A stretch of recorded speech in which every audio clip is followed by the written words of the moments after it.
అందుకని ఆయన వికెట్ని ఆయనే కొట్టేసుకుంటాడు. ఆయన వికెట్ని ఆయనే కొట్టేసుకుని ఆయన అవుట్ చేసేసుకుని మళ్ళీ ఎంపైర్ దగ్గరికి వెళ్ళి హౌ ఇస్ దాట్ అని అడుగుతాడు. చాలా కామెడీ సీన్ అది. సేమ్ వైసీపీ వాళ్ళని చూస్తుంటే నాకు అదే గుర్తొస్తుందండి. వీళ్ళకే చంద్రబాబు నాయుడు గారిని లోకేష్ గారిని చూస్తే భయం. ఆ భయంతో వీళ్ళే అవుట్ చేసేసుకుంటున్నారు, వీళ్ళే తిట్టేసుకుంటున్నారు. సెల్ఫ్ గోల్ అని కూడా అంటారు. వాళ్ళే గోల్ వేసేసుకోవటం. ఎందుకు చెప్తున్నానంటే ఇది ఈవేళ ఏబిఎన్ ఆర్కే గారు ఏదో అనేసారు, మహిళలను ఏదో ఇది చేస్తారని చెప్పి వాళ్ళు చేస్తున్న ప్రచారం. ఆర్కే గారు అన్నమాట ఎంత అయితే వీళ్ళు ఎంత తిట్టేసుకుంటున్నారు వాళ్ళే. ఇది ఈరోజు జరిగింది కాదండి, ఎప్పటి నుంచో ఉన్నది వీళ్ళ స్టైల్. ఎందుకంటే గతంలో వైసీపీ వాళ్ళు మాట్లాడిన మాటలకి అసలు హద్దు పద్దు లేదండి. గతంలో ఎప్పుడు అది కాంగ్రెస్ గవర్నమెంట్ రాజశేఖర రెడ్డి గారి హయాంలో కానీ అంతకుముందు కానీ ఎప్పుడు కూడా ఏ రాజకీయ నాయకుడు మాట్లాడకూడని మాటలన్నీ వైసీపీ హయాంలో 5 సంవత్సరాల హయాంలో మాట్లాడేశారు. అయితే వీళ్ళు ఏమనుకుంటారంటే తెలుగుదేశం కూడా గెలిచింది కదా, ఇప్పుడు వాళ్ళు కూడా మాట్లాడతారు, అప్పుడు మనం వాళ్ళని కూడా విమర్శిద్దాం అనుకున్నారు. తెలుగుదేశం పార్టీలో అలా మాట్లాడే వాళ్ళు ఎవరు లేరు, అలాంటి బూతులు మాట్లాడే వాళ్ళు ఎవరు లేరు. లేక వాళ్ళే తిట్టేసుకుంటున్నారండి. జాలేస్తుందండి పాపం. వాళ్ళ వికెట్ వాళ్ళే కొట్టేసుకుంటుంటే, వాళ్ళ గోల్ వాళ్ళే వేసేసుకుంటుంటే చూడడానికి ఎలాగైనా కొంచెం ఇబ్బందికరంగా ఉంటుంది, జాలేస్తుంది కూడా. మీకు ఒక 2 షార్ట్కట్ వీడియోలు చూపిస్తాను చూడండి. యాక్చువల్గా జంబలగిరి పంపని అప్పట్లో సినిమా వచ్చింది. ఆ సినిమాలో ఒక కామెడీ డైలాగ్ ఉంటుంది, జస్ట్ ఒక కామెడీ డైలాగ్. ఏంటంటే కామెడీ డైలాగు, నా పేరు బోసండి, ఇంటి పేరు డీకే అండి, 2 కలిపితే బోసిడీకే కదేటండి. ఆ బోసిడీకే అనే పదం అంత కామెడీ మాట అండి. అది ఎవరన్నా ఊరికే ఎరా మూర్ఖుడా రా ఎదవా అని తిట్టడానికి ఉపయోగించే మాట. దాన్ని పట్టుకుని ఆ రోజున జగన్మోహన్ రెడ్డి గారు దానికి ఏ అర్థం చెప్పారు తెలుసండి? మావాడు అధికారంలో లేకపోతే ముఖ్యమంత్రిని కూడా బోసిడీకే అంటే లంజా కొడుకు అని, చివరికి ముఖ్యమంత్రిని కూడా ఎలాంటి దారుణమైన బూతులు కాన్స్టిట్యూషనల్ హెడ్ ఒక ఇక్కడ ఇంకా మాట చిన్న వీడియో పెట్టారండి ఇక్కడ. దాని తర్వాత వాళ్ళ అమ్మగారిని కూడా తీసుకొచ్చాడు ఆయన. ముఖ్యమంత్రి తల్లిని కూడా అలా మాట్లాడాడని ఆయన దానికి ఒక వివరణ ఇచ్చుకున్నట్టు ఆ రోజు నిజం చెప్పాలంటే ఆయన తిట్టుకున్నాడండి.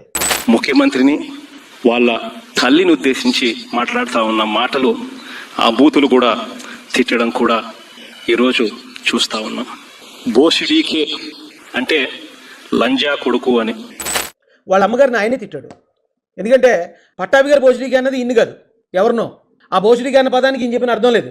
కానీ ఎవరినో తిట్టుని ఈ తిట్టు నాకు కావాలి అని జగన్ గారు తీసుకుని ఆ తిట్టుకు మళ్ళీ ఒక దారుణమైన అర్థాన్ని ఆయన క్రియేట్ చేసుకుని ఆ తిట్టు ద్వారా మళ్ళీ వాళ్ళ అమ్మగారిని తిట్టుకుని ప్రజలందరిలో కూడా ఒక సానుభూతి కోసం అయితే ఆయన ఆ రోజున ప్రయత్నించాడు. ఆ కారణం పెట్టుకుని తెలుగుదేశం పార్టీ ఆఫీస్ మీద, పట్టాభి గారి మీద విపరీతమైన దాడులు చేసేశారు. కానీ జనాల్లో మాత్రం ఎక్కడితో తిట్టు తెచ్చుకుని దానికి ఒక అర్థం పెట్టుకుని దాన్ని చూడండి ఎలా ఉందో. సేమ్ ఈరోజు కూడా జరిగింది అదే అండి, ఏం తేడా లేదు.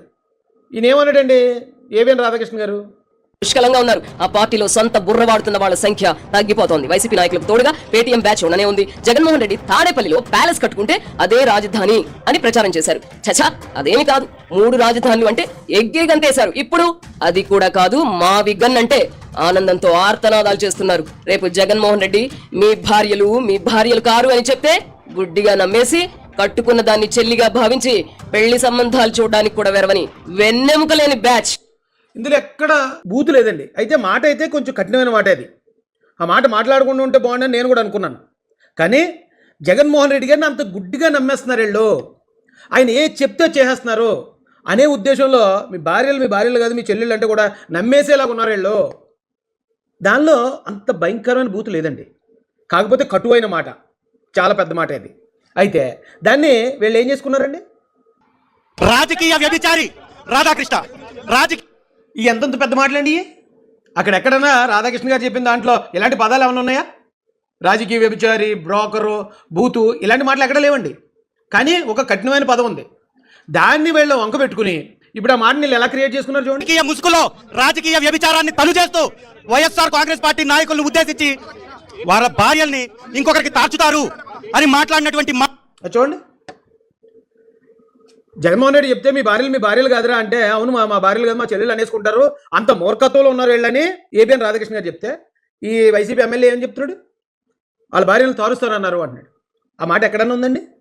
అంటే వీళ్ళే తిట్టుకోవడం కదా అది. వాళ్ళ భార్యను వాళ్ళే తిట్టుకోవట్లేదా? వైసీపీలో ఉన్న వాళ్ళు అందరి భార్యల్ని ఇప్పుడు ఈ ఎమ్మెల్యే తిట్టినట్టు కదా. పాపం వాళ్ళే తిట్టేసుకుంటున్నారండి. చాలా జాలేస్తుంది నాకు, నిజంగా జాలేస్తుంది. వాళ్ళే తిట్టేసుకుని వాళ్ళ వాళ్ళ భార్యలను వాళ్ళే కించపరిచేసుకుని హలో బ్రదర్లో ఒక డైలాగ్ ఉంటుందండి, నీ బొట్టు నువ్వే చెరిపేసుకో, నీ జుట్టు నువ్వే చెరిపేసుకో, నీ బట్టలు నువ్వే చింపేసుకో, నువ్వు రేపు అయిపోయి వెళ్ళిపో అంటాడు వెళ్ళను. అలాగా పాపం వీళ్ళు బొట్టు వెళ్ళే చెరిపేసుకుంటున్నారు, వీళ్ళ జుట్టు వెళ్ళే చెరిపేసుకుంటున్నారు, వీళ్ళ బట్టలు వెళ్ళే చింపేసుకుంటున్నారు, వాళ్ళే తిట్టేసుకుంటున్నారు, వాళ్ళ అమ్మను వాళ్ళే తిట్టేసుకుంటున్నారు, వాళ్ళ భార్యలను వాళ్ళే తిట్టేసుకుని ఆ కారణం చూపించి దాడులు చేయడానికి ముందుకు వస్తున్నారు.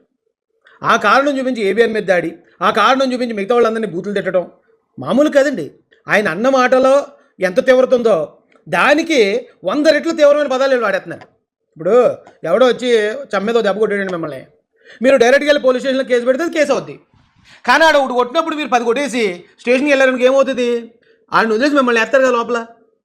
ఇప్పుడు నిజంగా ఏబిఎన్ రాధాకృష్ణ గారి మాట చట్టపరంగా తప్పై ఉంటే ఈ పాటికి అది కంప్లైంట్ లేకపోతే హైకోర్టుకి వెళ్ళిపోతాం, సుప్రీంకోర్టుకి వెళ్ళిపోతాం, గగ్గోలు పెడతారు వీళ్ళు. అక్కడ కేసు పెట్టడానికి అవకాశం లేదు, అది కేసు అవ్వదు, చట్టపరిధిలోకి రాదు. కాబట్టి ఇగో ఇలాంటి తప్పుడు పనులు, తప్పుడు గొడవలు చాలా జాలేస్తుందండి నాకైతే. పాపం వాళ్ళని ఎవరు తిట్టట్లేదు వైసీపీ వాళ్ళని, వాళ్ళే తినేసుకుంటుంటే ఏదో పిచ్చోడు చూడండి రాయి దొరికిందని ఆడికాడే తలపాలు కూడించుకుంటాడు అనుకోండి, పగిలేది ఆడితేలే కారేది ఆడి రక్తమే. కానీ మానవత్వం అలాంటి వాళ్ళకి అరే జాలేస్తుంది కదండి, నాకు అలాగే జాలేస్తుందండి ఇలా చూస్తూ ఉంటే. ఇంకా దీన్ని సాగ్గా చూపించాలి, తెలుసు కదండి వీళ్ళ సంగతి మనకి. అయితే నిజానికి జగన్మోహన్ రెడ్డి గారు కూడా దీని మీద చాలా బాగా మాట్లాడాడండి. ఆంధ్రజ్యోతి ఆయన నుంచి ఆయనకి ఎంత బాధను, దోచుకునేది పంచుకునేది తినుకునేది కట్ అయిపోతుందని చెప్పి ఆయనకి ఎంత బాధ. వైఎస్ఆర్సీపీ శ్రేణులందరి మీద అన్యాయమైన మాటలు, దుర్మార్గమైన మాటలు మాట్లాడతారు సార్. నిజం చెప్పాలంటే నేను ఇదే రాధాకృష్ణకి చెప్తా ఉన్నా, నువ్వు అన్న మాటలు రేపు పొద్దున మా ప్రభుత్వం వచ్చినాక నిన్ను ఏమంటే ఆయన అన్న మాట మళ్ళీ నేను రిపీట్ చేయను కానీ మీకు తెలుసు కదా, ఆ ఒక్క మాటకే తిప్పని స్టేషన్కి తిప్పకుండా తిప్పుతాను అన్నారు జగన్ గారు. మరి అది ఇదైతే ఒకవేళ కూటమి ప్రభుత్వం కూడా అలాగే అనుకుని ఉంటే ఒకసారి వైసీపీ వాళ్ళు మాటలు విన్నామండి. జస్ట్ మీరు వినండి, ఇందులో కొన్నే పెట్టినట్టున్నారు వీళ్ళు, కానీ ఇలాంటివి చాలా ఉన్నాయి, చాలా దరిద్రాలు ఉన్నాయి. ఇది గత ప్రభుత్వం అయ్యా లంజా కొడుకు అని అమ్మ మొగుడు కట్టించాడు తిరుపతి గుడి. లంజత్వానికి పాల్పడలేదా?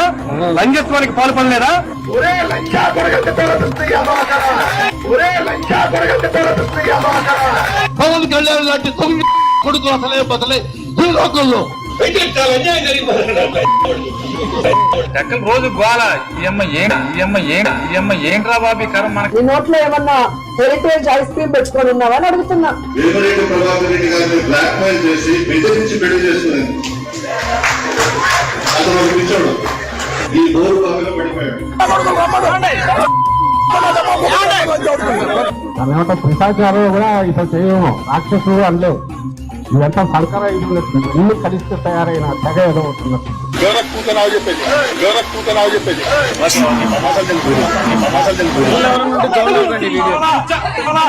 సిగ్గు మానం మీద ముందా కొడుకున్నారా? అసలు ఫోటో పెట్టాలి నీ అమ్మ. ఆ తర్వాత నీ పిల్లల్ని, నీ ఇంట్లో ఉన్న నీ పిల్లల్ని ఎదిగి మరీ అలాంటి వాడికి అప్పు చెప్పాలి. దేనికి? ఈ వేశ్యలకు రాజధానిగా మారిన ఈ అమరావతిని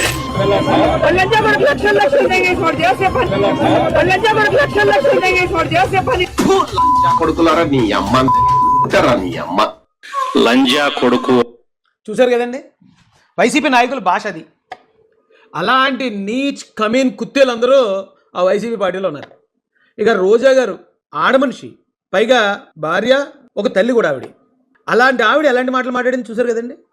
మరి ఒక మాట కొంచెం కఠినంగా రాస్తేనే, అది కూడా ఎందుకు అమరావతి మీద అంత విషయం చెబుతున్నారు.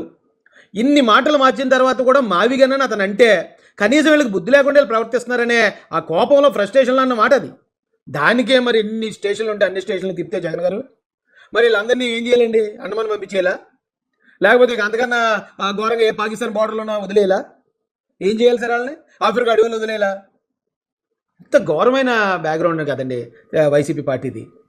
ఎలా సార్ మీరు వచ్చి ఇలాగా ఇవాళ నేను అంతకుముందు కూడా చెప్పాను జగన్ గారికి, మీరు ఎలాంటిది ఏదైనా సమర్థించాలంటే ఓ సజ్జల రెడ్డి గారితోనో ఓ వైవి సుబ్బారెడ్డి గారితోనో పెట్టించాను ప్రెస్ మీట్. మీరు పెడితే ఏమవుతుందంటే గతంలో మరి మీరెందుకు చేయలేదు, మీరెందుకు కంట్రోల్ చేయలేదు, ఎంతమంది అంత వెచ్చలవిడిగా మాట్లాడారు కదా, మరి మీరెందుకు అప్పుడు ముసుముసిన వాళ్ళు ఎవరని ప్రజలందరూ వెంటనే కౌంటర్ చేస్తారండి మిమ్మల్ని. మీకు అర్థం కావట్లేదు, నేను మీ మంచి కోసమే చెప్తున్నాను.